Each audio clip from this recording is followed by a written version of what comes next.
ওম শান্তি। আজকের তারিখ হলো 24 এপ্রিল 2025। প্রাত মুরলি ওম শান্তি বাপ দাদা মধুবন।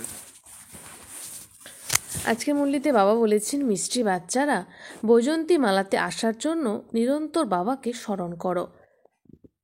নিজের টাইম ওয়েস্ট করো না। পড়াশোনার প্রতি সম্পূর্ণভাবে মনোযোগ দাও। প্রশ্ন: বাবা তার নিজের বাচ্চাদের কাছে কোন একটি রিকোয়েস্ট করেন?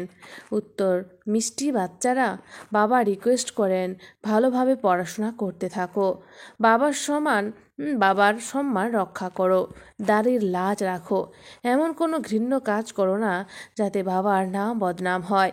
সৎ পিতা, সৎ শিক্ষক, সদ্গুরুর নিন্দা কখনো হতে দিও না। প্রতিজ্ঞা করো, যতদিন পর্যন্ত পড়াশোনা চলবে ততদিন অবশ্যই পবিত্র থাকবে। গীত: তোমাকে পেয়ে আমি সমগ্র জগৎ পেয়ে গেছি। তুমি পাকে হামনি যাহা পা লিয়া হ্যায়। ওম শান্তি। এটা কে বলেছে যে তোমাকে পেয়ে সমস্ত স্বর্গের রাজত্ব পেয়ে থাকি? এখন তোমরা স্টুডেন্ট হও, তখন তোমরা বাচ্চাও। বলছে এখন তোমরা স্টুডেন্ট হও, তখন তোমরা বাচ্চাও। তোমরা জানো যে অসীম জগতের বাবা আমাদের অর্থাৎ বাচ্চাদের বিশ্বের মালিক করে তোলার জন্য এসেছেন। ওনার সামনে আমরা বসে আছি আর আমরা রাজযোগ শিখছি, অর্থাৎ বিশ্বের ক্রাউন প্রিন্স প্রিন্সেস হতে তোমরা এখানে পড়াশোনা করতে এসেছো বা পড়াশোনা করছো। এই গান তো ভক্তি মার্গে গাওয়া হয়েছে। বাচ্চারা বুদ্ধি দিয়ে জেনেছে যে আমরা বিশ্বের মহারাজা মহারানী হব। বাবা হলেন জ্ঞানের সাগর, আত্মাদের সুপ্রিম টিচার বসে আত্মাদের পড়াচ্ছেন। আত্মা এই শরীররূপী কর্ম ইন্দ্র দ্বারা জানে যে আমরা বাবার থেকে বিশ্ব ক্রাউন প্রিন্স প্রিন্সেস হওয়ার জন্য পাঠশালাতে বসেছি। কত নেশা থাকা উচিত? নিজের মন থেকে জিজ্ঞাসা করো, এতটাই নেশা আমাদের এই স্টুডেন্টদের মধ্যে আছে? এটা কোনো নতুন কথাও না। আমরা কল্পকল্প বিশ্বের ক্রাউন প্রিন্স আর প্রিন্সেস হওয়ার জন্য বাবার কাছে এসে থাকি। যে বাবাও হন, টিচারও হন, বাবা জিজ্ঞাসা করলে তো সকলেই বলে আমি সূর্যবংশী প্রিন্স প্রিন্সেস বা লক্ষ্মীনারায়ণ হব। নিজের মন থেকে প্রশ্ন করা উচিত যে আমি ওইরকম পুরুষার্থ কি করি? অসীম জগতের পিতা, যিনি স্বর্গের উত্তরাধিকার দিতে এসেছেন, তিনি আমাদের বাবা, টিচার, গুরুও হন। তাই অবশ্যই উত্তরাধিকারও এরকম উচ্চতমের চেয়ে উচ্চ প্রদান করবেন। দেখা দরকার আমাদের এত খুশি কি আছে যে আমরা আজ পড়াশোনা করছি, কাল ক্রাউন প্রিন্স হব। কারণ এটা যে হলো সঙ্গম। এখন এই পারে আছো, ওই পারে স্বর্গে যাওয়ার জন্য পড়াশোনা করছো। সেখানে তো সর্বগুণ সম্পন্ন, ষোলকলা সম্পন্ন হয়ে যাবে। আমরা কি ওই রকম যোগ্য হয়ে উঠেছি? নিজেকে জিজ্ঞাসা করতে হয়। একজন ভক্ত নারদের কথা নয়, তোমরা সকলেই ভক্ত ছিলে। বাবা এখন ভক্তি থেকে মুক্ত করেন। তোমরা জানো যে আমরা বাবার বাচ্চা হয়েছি। ওনার থেকে উত্তরাধিকার প্রাপ্ত করার জন্য বিশ্বের ক্রাউন প্রিন্স হতে এসেছো। বাবা বলেন, যদিও নিজের গৃহস্থ ব্যবহারে থাকো, বানপ্রস্থ অবস্থায় যারা থাকে তাদের গৃহস্থ আচরণে থাকতে নেই। আর কুমারীরাও গৃহস্থ আচরণে থাকে না, তাদেরও স্টুডেন্ট লাইফ আছে। ব্রহ্মচর্য থেকে অধ্যয়ন করে। এখন এই পড়াশোনা হলো অত্যন্ত উচ্চমানের। এতে চিরতরের জন্য পবিত্র হতে হবে। তারা তো ব্রহ্মচর্য থেকে পড়াশোনা করে আবার বিকারে চলে আসে। এক্ষেত্রে তোমরা ব্রহ্মচর্য থেকে সম্পূর্ণ অধ্যয়ন করো। বাবা বলেন, আমি হলাম পবিত্রতার সাগর, তোমাদেরও করে তুলি। তোমরা জানো যে অর্ধকল্প আমরা পবিত্র থাকতাম। সবসময় বাবার কাছে প্রতিজ্ঞা করে থাকি, বাবা আমরা কেন না পবিত্র হই আর পবিত্র দুনিয়ার মালিক হই। কত বড় মাপের বাবা আমাদের, যদিও সাধারণ দেহ, কিন্তু আত্মার যে নেশা চড়ে যায়। বাবা এসেছেন পবিত্র করতে। বলেন, তোমরা বিকারগ্রস্ত হতে হতে বেশাল হয়ে এসে পড়েছ। তোমরা সত্যযুগে পবিত্র ছিলে। এ রাধে কৃষ্ণ যে পবিত্র প্রিন্স প্রিন্সেস হলেন যে না। রুদ্রমালাও দেখো, বিষ্ণুমালাও দেখো। রুদ্রমালায় বিষ্ণুমালায় পরিণত হবে। বৈজন্তী মালাতে আসার জন্য বাবা বোঝান, প্রথমে তো নিরন্তর বাবাকে স্মরণ করো। নিজের টাইম ওয়েস্ট করো না। বাদরের পশ্চাৎ ধাবন করো না। বাদর ছোলা খায়। এখন বাবা তোমরা এখন বাবা তোমাদের রত্ন দিচ্ছেন, আবার এই সস্তার ময়দার দানা অথবা ছোলার পিছু পিছু নিলে কি অবস্থা হবে? রাবণের কারাগারে আবদ্ধ হবে। বাবা এসে রাবণের কারাগার থেকে মুক্ত করেন। বাবা বলেন, দেহসহ দেহের সকল সম্বন্ধ থেকে বুদ্ধিকে ত্যাগ করো, নিজেকে আত্মারূপে সুনিশ্চিত করো। বাবা বলেন, আমি প্রতি কল্পে ভারতে আসি, ভারতীয় বাচ্চাদের বিশ্বের ক্রাউন প্রিন্স প্রিন্সেস করে তুলি। কত সহজ করে পড়ানো হয়, এমনও না যে কেউ এসে 4 থেকে 8 ঘন্টা এসে বসে। না, গ্রস্ত জীবনে থেকে নিজেকে আত্মা মনে করে আমাকে স্মরণ করলে তোমরা পতীত থেকে পবিত্র হয়ে যাবে। যারা বিকারে যায় তাদের পতীত বলা হয়। দেবতারা হলো পবিত্র, সেই জন্য তাদের মহিমা সুখ্যাতি করা হয়। বাবা বোঝান, ওটা হলো অল্প সময়ের ক্ষণভঙ্গুর সুখ। সন্ন্যাসী ঠিক বলে যে কাক বিষ্ঠার সম সুখ, কিন্তু তাদের এটা জানা নেই যে দেবতাদের কত সুখ। নামই হলো সুখধাম, এটা হলো দুঃখধাম। এই কথা দুনিয়াতে কারোর জানা নেই। বাবা এসেই প্রতিকল্পে বুঝিয়ে থাকেন, দেহি অভিমানী করে তোলেন। নিজেকে আত্মা মনে করো। তোমরা আত্মা হও না কি দেহ? তোমরা হলে দেহের মালিক, দেহ তোমাদের মালিক না, দেহ তোমাদের মালিক না। 84 জন্ম নিতে নিতে তোমরা তমপ্রধান হয়ে গেছো। তোমাদের আত্মার শরীর দুটোই পতীত হয়ে গেছে। দেহ অভিমানী হওয়ার কারণে তোমাদের দ্বারা পাপ হয়েছে। আমার সাথে গৃহে ফিরে যেতে হবে। আত্মার শরীর দুটিকে শুদ্ধ করার জন্য বাবা বলেন, মন মনা ভব। বাবা তোমাদের রাবণের থেকে অর্ধকল্প ফ্রিডম দিয়েছিলেন, আবার এখন ফ্রিডম দিচ্ছেন অর্ধকল্প।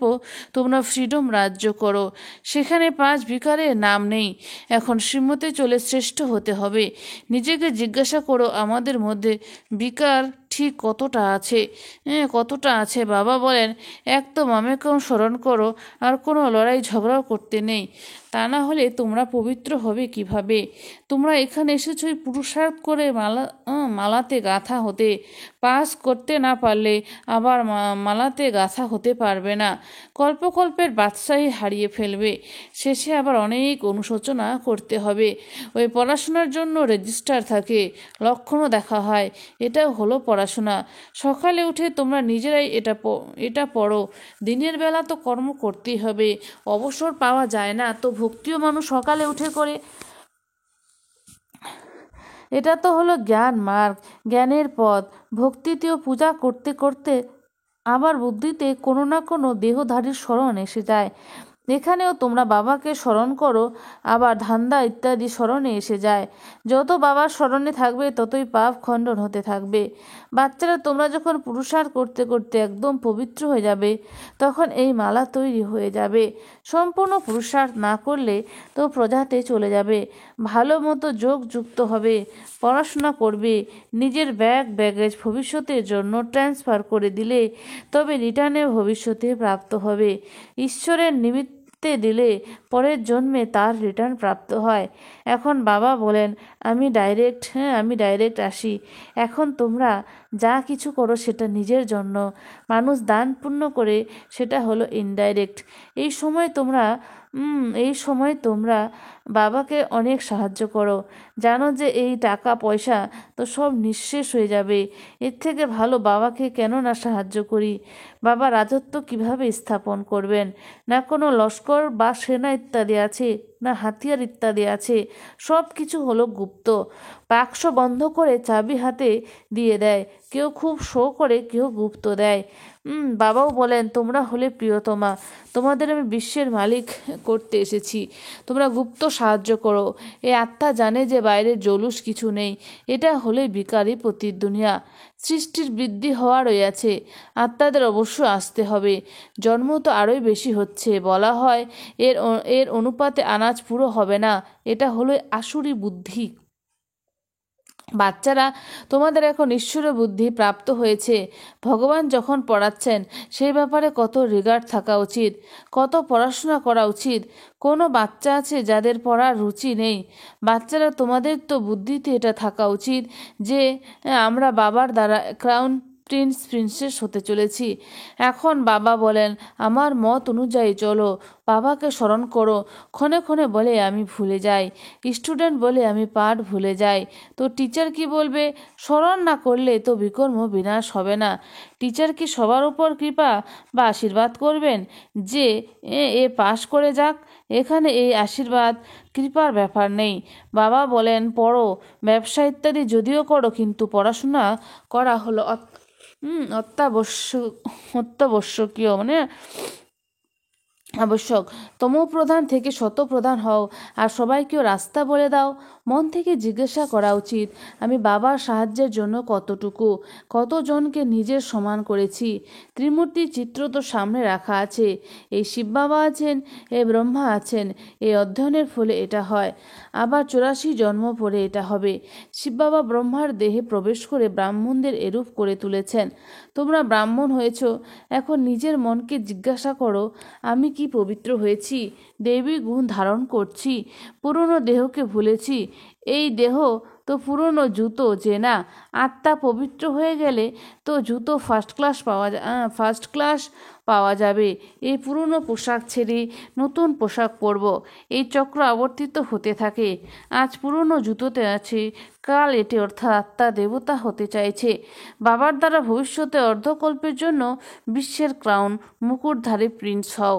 আমাদের সে রাজত্বকে কেউ কেড়ে নিতে পারবে না। তবে বাবার শ্রীমতে চলতে হবে।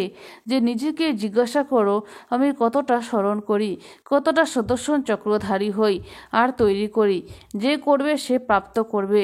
বাবা প্রতিদিন পড়ান, সকলের কাছে মুরলি পৌঁছায়। আচ্ছা যদি নাও পাওয়া যায়, 7 দিনের কোর্স তো পাওয়া গেছে, যে না বুদ্ধিতে নলেজ এসে গেছে। শুরুতে যে ভাট্টি তৈরি হয়েছিল, তারপর কেউ বা কাঁচা কেউ বা পাকা নির্ধারিত হয়ে প্রকাশ হয়েছিল। কারণ মায়ার ঝড়েও তো আসে 6-8 মাস পবিত্র থেকে আবার দেহ অভিমানের বশবর্তী হয়ে নিজেকে মেরে রাখে। মায়া খুবই শক্তি সম্পন্ন। অর্ধকল্প মায়ার কাছে পরাজিত হয়েছে, এখনও পরাজিত হলে নিজের পথ হারিয়ে ফেলবে। নম্বর অনুযায়ী লক্ষ্য তো অনেক আছে, যে কেউ রাজা রানী, কেউ উজির, কেউ প্রজা, কারোর হিরে জহরতের মহল। প্রজাদের মধ্যে কেউ বিত্তশালী থাকে, হিরে জহরতের মহল থাকে। এখানেও দেখো প্রজাদের থেকে কর তোলে যে না, তো প্রজা বিত্তশালী দাঁড়ানো না রাজা, অন্ধকার আন্ধেরি নগরী। এটা হলো এখনকার কথা। এখন তোমাদের অর্থাৎ বাচ্চাদের এটা দৃঢ় বিশ্বাস থাকা উচিত যে আমরা বিশ্বের ক্রাউন প্রিন্স হওয়ার জন্য অধ্যয়ন করছি। আমরা ব্যারিস্টার বা ইঞ্জিনিয়ার হব, এটা কি কখনোই স্কুলে ভুলে যায় কি? কেউ তো চলতে চলতে মায়ার ঝড়ের সামনে পড়ে পড়াশোনা ছেড়ে দেয়। বাবা তার বাচ্চাদের শুধুমাত্র একটি রিকোয়েস্ট করেন, মিষ্টি বাচ্চারা ভালোভাবে পড়লে ভালো পথ প্রাপ্ত করবে। বাবার দাড়ির সম্মান রক্ষা করো। তোমরা যদি কোনো ঘৃণ্য কাজ করো তবে নাম বদনাম করে দেবে। সত্য বাবা, সত্য টিচার, সত্যগুরুর নিন্দা যারা করায় তারা উচ্চ পদ প্রাপ্ত করতে পারে না। এই সময় তোমরা হিরে তুল্য হয়ে ওঠো। তবে কেন করির পিছনে কি পড়বে গিয়ে? বাবার সাক্ষাৎকার হওয়া মাত্রই সমস্ত করি ছেড়ে দিয়েছ, আর 21 জন্মের জন্য বাদশাহী প্রাপ্ত হবে। তখন আবার এসব কি করবে? সব দিয়ে দিয়েছ। আমরা তো বিশ্বের বাদশাহী নিয়ে নিই, এটাও জানো যে বিনাশ হবে। এখন না পড়লে টু লেট, অনেক দেরি হয়ে যাবে, অনুশোচনা করতে হবে, বাচ্চাদের সব সাক্ষাৎকার হয়ে যাবে। বাবা বলেন তোমরা তো ডাকো হে পতিত পাবন এসো। এখন আমি পতিত দুনিয়াতে তোমাদের জন্য এসেছি, আর তোমাদের বলছি পবিত্র হও। তোমরা আবার ক্ষণে ক্ষণে নোংরার মধ্যে পড়ে যাও। আমি তো মহামৃত্যুঞ্জয়, কালো কাল সবাইকে নিয়ে যাব স্বর্গে যাওয়ার জন্য। বাবা এসে রাস্তা বলে দেন, নলেজ দেন যে সৃষ্টি চক্র কিভাবে আবর্তিত হয়। এটা হলো অপরিসীম নলেজ। যারা পূর্বকল্পে অধ্যয়ন করেছিল তারা এসে অধ্যয়ন করবে, সেটাও সাক্ষাৎকার হতে থাকবে। দৃঢ় বিশ্বাস জন্মে নেবে যে অসীম জগতের পিতা এসেছেন, যে ভগবানের সাথে মিলিত হওয়ার জন্য এত ভক্তি করেছি, তিনি এখানে এসে আমাদের অধ্যয়ন করাচ্ছেন। এমন ভগবান পিতার সাথে আমরা সাক্ষাৎ তো করি, কত উল্লাস আর খুশির সাথে ছুটে ছুটে এসে মিলিত হয়েছি। যদি নিশ্চয়ই দৃঢ় বিশ্বাস থাকে তবে ঠকে যাওয়ার ব্যাপার নেই। এরকমও অনেক আছে, পবিত্র হয় না, পড়াশোনা করে না, ব্যাস চলো বাবার কাছে, এমনই ঘুরতে ফিরতে এসে পড়ে। বাবা বাচ্চাদের বোঝান, বাচ্চারা তোমাদের নিজেদের গুপ্ত রাজধানী স্থাপন করতে হবে। পবিত্র হলে তমপ্রধান থেকে শতপ্রধান হবে। এই রাজযোগ একমাত্র বাবা শেখান, তাছাড়া তারা তো হলো হঠযোগী। বাবা বলেন নিজেকে আত্মা মনে করে আমি অর্থাৎ এই বাবাকে স্মরণ করো। এই নেশা বজায় রাখো যে আমরা অসীম জগতের বাবার কাছ থেকে বিশ্বের ক্রাউন প্রিন্স মানে মুকুটধারী রাজকুমার হতে এসেছি। তবে শ্রীমতের আধারে চলা উচিত। মায়া এরকম যে বুদ্ধির যোগ ছিন্ন করে দেয়। বাবা হলেন সমর্থ, তো মায়াও সমর্থ। অর্ধকল্প হলো রামের রাজ্য, অর্ধকল্প হলো রাবণের রাজ্য, এটাও কেউ জানে না। আচ্ছা, মিষ্টি মিষ্টি হারানিতে বাচ্চাদের প্রতি মাতা পিতা বাপদাদার স্মরণে স্নেহ সুমন আর সুপ্রভাত। আত্মাদের পিতা তার আত্মারূপী বাচ্চাদের জানাচ্ছে নমস্কার। আমরা সমস্ত আত্মারূপী বাচ্চারা জানাই মাতা পিতা বাপদাদাকে স্নেহ সুমন আর নমস্কার। ধারণার জন্য মুখ্য সার।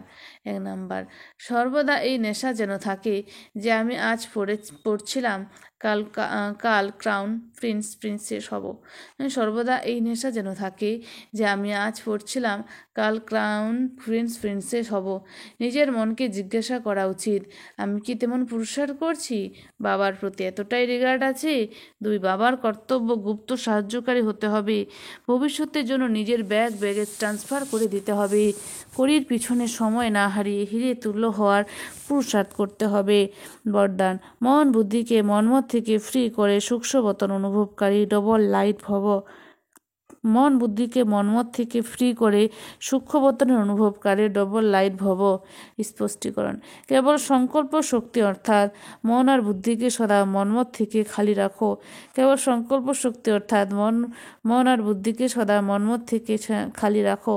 তো এখানে থেকেও বতনের সকল সিনারি এমনভাবে স্পষ্ট অনুভব করবে যে মনে হবে দুনিয়ার কোনো স্পষ্ট সিন দেখা যাচ্ছে। এই অনুভূতির জন্য কোনো বোঝা নিজের উপর রাখবে না। সব বোঝা বাবাকে দিয়ে ডবল লাইট থাকো। মন বুদ্ধির দ্বারা সদা শুদ্ধ সংকল্পের ভোজন করো, কখনো ব্যর্থ সংকল্প বিকল্পের অশুদ্ধ ভোজন করবে না। তাহলে বোঝা থেকে হালকা হয়ে উচ্চ স্থিতির অনুভব করতে পারবে। স্লোগান, ব্যর্থকে ফুল স্টপ দাও আর শুভভাবনার স্টক ফুল করো। ব্যর্থকে ফুল স্টপ দাও আর শুভভাবনার স্টক ফুল করো। অব্যক্ত ইশারা, কম্বাইন্ড রূপের স্মৃতির দ্বারা সদা বিজয়ী হও। কম্বাইন্ড রূপের স্মৃতির দ্বারা সদা বিজয়ী হও। যদি চলতে চলতে কখনো অসফলতা বা মুশকিলের অনুভব হয়, তো তার কারণ কেবল খিদমতগার সহায়ক হয়েছ। খোদাই খিদমতগার, ভগবানের কাজে সাহায্যকারী হওনি। নিজেকে ভগবানের কাজে সাহায্য করা থেকে সরিয়ে নিও না। যখন তোমাদের নামই হলো খোদাই খিদমতগার, তখন কম্বাইন্ডকে আলাদা কেন করছো? সদা নিজের এই নাম স্মরণে রাখো, তো সেবাতে সততই খোদাই জাদু ভরে যাবে। আচ্ছা, ওম শান্তি। ধন্যবাদ বাবা আজকের এই সুন্দর মিষ্টি মুরলির জন্য।